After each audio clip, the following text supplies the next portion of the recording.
Alors ça, je savais pas. Et vous? Hein?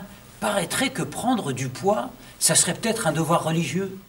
Même en plein ramadan. Non, franchement, ça vous semble normal? Eh, c'est pas moi qui le dis, hein. C'est eux. Bah, vous savez, les rapides de la gâchette. Ceux qui, pour un oui ou pour un non, dégainent la sunna plus rapidement que leur oui. Eh, vous fâchez pas, les gars. Ah, moi, je veux juste savoir s'il y a un hadith qui invite ou qui ordonne à se laisser pousser la bidoche. Bon, j'ai bien causé avec une ribambelle de Lucky Luke de la sunna certifiée, par eux-mêmes, hein. Des gars bien enrobés, hein. Mais walou, rien que dalle, hein. Les gars, ils m'ont bien filé du raccourcis ton froc, laisse pousser ta barbe. Ok, d'accord pour tout ça. Mais, la kelcha, sunna, pas sunna? Vous avez dit sunna? Wesh, se laisser pousser l'abdomen, c'est sunna ou quoi? Bon, vous l'aurez compris, moi, j'ai pas le faciès de l'emploi. C'est pourquoi j'ai décidé de faire appel, pour cette question, à un spécialiste, un vrai. Bonjour, monsieur Ro. Comment ça, bonjour, monsieur? Comment ça, monsieur? Que ton mollet soit rongé par les dents carriées d'un fennec malfamé, ne m'appelle plus jamais monsieur. Oui, mais alors, comment dois-je vous appeler? Appelle-moi Cheikh. Cheikh, et c'est tout? Non, c'est pas tout. Appelle-moi Cheikh Abou Rodriguez. Très bien, Cheikh Abou Rodriguez.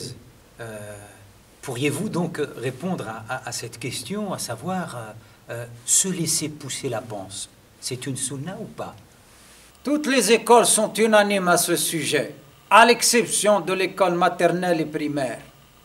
Se laisser cloquer ainsi l'hypogastre est formellement prohibé, une bid'a, une abominable innovation, conformément à ces propos que l'on attribue à Aïcha, radiallahu anha, la mère des croyants al-Mu'minin, qui a dit أول بدعة أحدثت بعد رسول الله الشبع.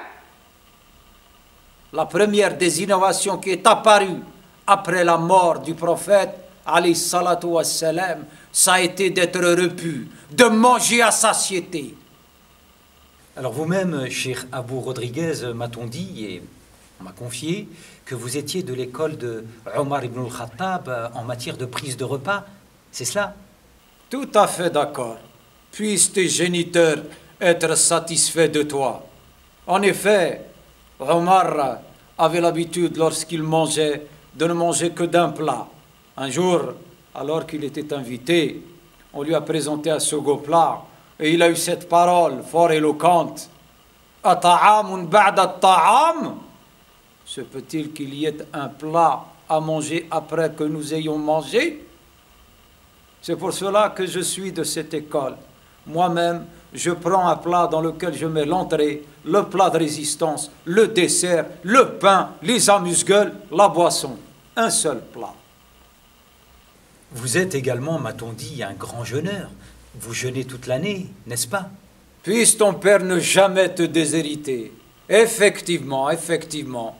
Je jeûne toute l'année. Durant le mois de Ramadan, je jeûne la journée. Et le reste de l'année, je jeûne la nuit. Je fais un break à l'occasion des deux Eid. Et je suis un peu à l'instar de ce saint homme, quelqu'un qui trouve de la délectation dans l'adoration lorsque son ventre est à proximité de son dos. Il a dit cette parole, « Ahla ma takunu al-ibada idha iltasaqa batni bi dhahri » alors que dans le même temps, il existe des gens dont le ventre est tellement éloigné de leur dos qu'ils affichent un décalage horaire. La France, mécréantissime. La France, mécréantissime. Oui, la francissime. La France, avec un taux de 15% de sa population frappée par l'obésité, elle se situe au 115e rang mondial. Alors que ce haut lieu, temple de la sunna authentique, qu'est l'Arabie saoudite. Par là, mec. Pardon?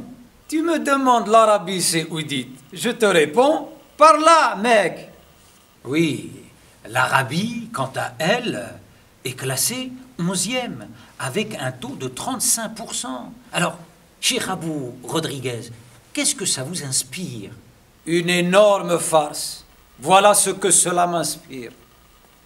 Ces chiffres sont l'émanation de la France mécréantissime, la fille aînée de la mécréance, la sœur jumelle de la turpitude et la cousine illégitime de la mystification.